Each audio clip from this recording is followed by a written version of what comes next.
Bhojpuri संगनी channel में आप सबके हार्दिक स्वागत बा। आपन रामचंद्र चलले बियाहन, आपन ही रामचंद्र चलले बियाहन। मुखवा में शोभे पाकल पनवा, शुभ बाजन बाजे।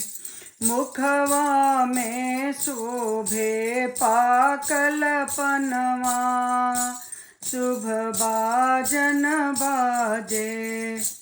कैलाख साजला हाथी से घोड़वा हो, कैलाख साजला हाथी से घोड़वा हो। कैलाख साजल बारियात, शुभ बाजन बाजे। कैलाख साजल बारियात, शुभ बाजन बाजे। नवलाख साजल हाथी से घोड़वा हो, नवलाख साजल हाथी से घोड़वा हो। 30 लाख साजल बारियाती, शुभ बाजन बाजे।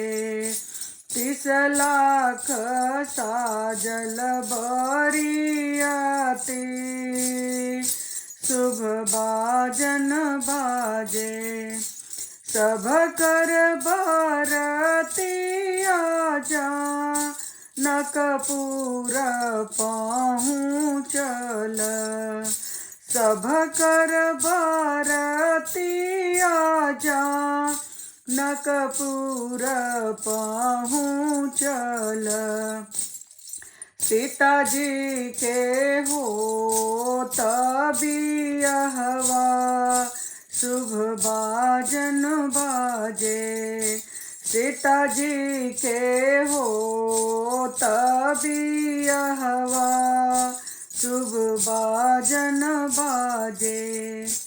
भैला विवाह राम के, चले शुभ को हबर। भैल बियाह राम के, चले शुभ को हबर। सीता जी के आंगूरी धराई, शुभ बाजन बाजे। सीता जी के आंगूरी धराई, शुभ बाजन बाजे। आपन ही रामचंद्र चलले बियाहन, आपन ही रामचंद्र चलले बियाहन। मुखवा में शोभे पाकल पनवा, शुभ बाजन बाजे। मुखवा में शोभे पाकल पनवा, शुभ बाजन बाजे। मुखवा में शोभे पाकल पनवा, शुभ बाजन बाजे।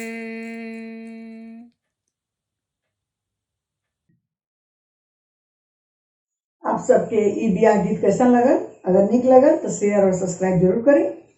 धन्यवाद।